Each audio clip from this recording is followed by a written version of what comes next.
ಮಾತುಕತೆ ನಡೆಯಿತು, ಯಾರು ಕಳಿಸಿದ್ರು, ಕೊನೆಗೆ ಏನು ಫೈನಲ್ ಡಿಸಿಷನ್? ಸರ್, ಸಾಯಂಕಾಲ 7:30ಗೆ ರವಿಕುಮಾರ್ ಅವರು ನನಗೆ ಫೋನ್ ಮಾಡಿದ್ರು, ಭೇಟಿ ಆಗಬೇಕು ಅಂತ. ನಾವು ಮನೇಲೇ ಇದ್ದೀನಿ, ಬನ್ನಿ ಸರ್ ಊಟಕ್ಕೆ, ಇಲ್ಲೇ ಊಟ ಮಾಡ್ಕೊಂಡು ಮಾತಾಡೋಣ ಅಂದೆ.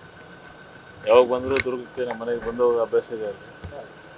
ಮತ್ತು ಅವರು ಊಟಕ್ಕೆ ಬಂದರು, ಊಟ ಮಾಡಿ ಅದರಿಂದ ಕುಶಲೋಪರಿಗಳೆಲ್ಲ ವಿಚಾರ ಮಾಡಿದ್ರು ಸರ್, ಮಾತಾಡಿದ್ದೀವಿ. ಇಷ್ಟ ಆಗಿದೆ ಸರ್. ಏನು ಭರವಸೆ ಕೊಟ್ಟಿದ್ದಾರೆ ಸರ್ ನಿಮ್ಗೆ? ಏನಾದರೂ ಭರವಸೆ ಅಂತದ್ದು ಏನಿಲ್ಲ ಸರ್. ನಮ್ಮ ನೋವೇನಿದೆ ಹೇಳಿದ್ದೀವಿ, ನಮ್ಮ ಕಷ್ಟ ಏನಿದೆ ಹೇಳಿದ್ದೀವಿ, ನಾವು ಯಾವ ಪರಿಸ್ಥಿತಿ ಅನುಭವಿಸ್ತಾ ಇದ್ದೀವಿ ಅಂತ ಹೇಳಿದ್ದೀವಿ, ನಾವು ಯಾಕೆ ಈ ನಿರ್ಧಾರಕ್ಕೆ ಬಂದ್ವಿ ಅಂತಲೂ ಹೇಳಿದ್ದೀವಿ. ಅವ್ರಿಗೂ ನಾವು ಹೇಳಿರೋದ್ರಲ್ಲಿ ನಿಜ ಇದೆ, ಸತ್ಯ ಇದೆ ಅಂತ ಹೇಳಿದ್ದಾರೆ ಸರ್. ಇಷ್ಟ ಆಗಿದೆ. ಈ ಸಂಧಾನ ಇಷ್ಟ ಇಲ್ಲದೆ ಇರೋ ಕಾರಣಕ್ಕೆ ನಿಮ್ಮ ತಂದೆಯವರು ಮನೇಲಿ ಇಲ್ಲ? ಇಲ್ಲ ಸರ್, ನಮ್ಮ ತಂದೆಯವರು ಚಳ್ಳಕೆರೆ ಭಾಗದಲ್ಲಿ ಇವತ್ತು ಸ್ವಲ್ಪ ನಾಳೆ ಈ ನಾಮಿನೇಷನ್ ಅದು ಇದು ಪ್ರಕ್ರಿಯೆ ಅಂತ ಇರ್ತಾರೆ, ಸ್ವಲ್ಪ ಭಾಗದಲ್ಲಿ ನಾಯಕರೆಲ್ಲ ಸೇರ್ಕೊಂಡಿದ್ದಾರೆ ಒಂದು ಕಡೆ, ಅಲ್ಲಿದ್ದಾರೆ. ಅದು ಬಿಟ್ಟರೆ ಏನಿಲ್ಲ ಸರ್. ಸತ್ಯ ನಾನೇನಲ್ಲ ಅಲ್ಲಿ ಹಚ್ಕೊಟ್ಟಿರ್ತೀನಿ, ನಾವು ಸುಳ್ಳು ಪಳ್ಳು ಹೇಳೋಂಥದ್ದು ಏನಿದೆ ಸರ್. ರವಿಕುಮಾರ್ ಅವರು ನಮ್ಮ ಕಾಲೇಜಿನ ವಿದ್ಯಾರ್ಥಿ, ನಮ್ಮ BID ಕಾಲೇಜಲ್ಲಿ ಓದಿರೋರು. ಅವ್ರು ಬರ್ತಾರೆ, ನಾವೇನು ಮಾಡೋದೇನಿಲ್ಲ ಸರ್. ಸರ್ ಈಗ ನಿಮ್ಮ ನಿರ್ಧಾರ ಏನು ಹಂಗಂದ್ರೆ ಪಕ್ಷೇತರವಾಗಿ ಮುಂದುವರಿತೀರಾ? 3ನೇ ತಾರೀಕು ಅದೇ 3ನೇ ತಾರೀಕು ಮಾಡ್ತೀವಿ ಅಂತ ಹೇಳಿದ್ವಿ ಸರ್. 3ನೇ ತಾರೀಕು ಮಾಡಬೇಕಂತ ತೀರ್ಮಾನ ಮಾಡಿದ್ದೀವಿ. ಎಲ್ಲ ಭಾಗದ ಮುಖಂಡರುಗಳ ಜೊತೆ ಚರ್ಚೆ ಮಾಡ್ತಾ ಇದ್ದೀವಿ ಸರ್. ರವಿಕುಮಾರ್ ಅವರು ಏನು ಹೇಳಿದ್ದಾರೆ ಸರ್ ಆ ವಿಚಾರವಾಗಿ? ಮತ್ತು ಅವ್ರು ಹೇಳಿದ್ರು ಸರ್, ಅವರು ಪಾರ್ಟಿ ಸಿಸ್ಟಮಲ್ಲಿ, ಪಾರ್ಟಿ ಕಲ್ಚರಲ್ಲಿ ಹೇಳಿದರು.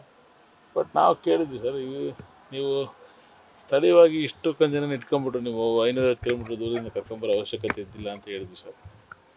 ಗೋವಿಂದ ಕಾರಜೋಳ ಸಾಹೇಬ್ರನ್ನ ಕರ್ಕೊಂಬಂದಿರೋ ಪರಿಸ್ಥಿತಿ ಏನು ಅದೆಲ್ಲ ವಿಮರ್ಶಿಸುವಾಗ ನನಗೆ ಹೇಳಿದ್ರು. ನನಗೆ ಯಾಕೋ ಅವ್ರು ಹೇಳಿದ ಉತ್ತರ ಸಮಂಜಸವಾಗಿ ಅನಿಸ್ಲಿಲ್ಲ ಸರ್.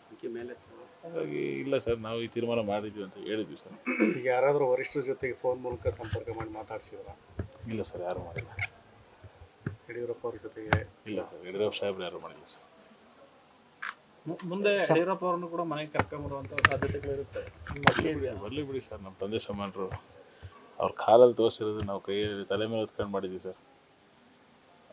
ನಾವು ಯಾರು ಏನೇ ಹೇಳಿದ್ರು ಸಮೇತ ಸರ್, ಎಂಥದೇ ರಾಜಕೀಯ ವಿಶ್ಲೇಷಣೆಗಳಾದರೂ, ಎಂಥದೇ ರಾಜಕೀಯ ಪರಿಸ್ಥಿತಿ ಬದಲಾವಣೆ ಆದರೂ ಸಮೇತ ಯಡಿಯೂರಪ್ಪ ಸಾಹೇಬ್ರ ಬಗ್ಗೆ ನಮಗಿರುವಂಥ ಗೌರವ ಅದು ಅಚಲ. ಅದು ಹಾಗಾಗಿ ನಾವು ಯಾವುದು ತಲೆಗೆಡ್ಸ್ಕೊಂಡು ಸರ್, ಯಡಿಯೂರಪ್ಪ ಅವರು ಬಂದು ಈಗ ಇಂಡಿಪೆಂಡೆಂಟು ನಿಂತ್ಕೊಬೇಡಿ ಅಂತ ಏನು ಹೇಳಿದ್ರೆ ನಿರ್ಧಾರ ಬದಲಾಯಿಸ್ತಾರೆ?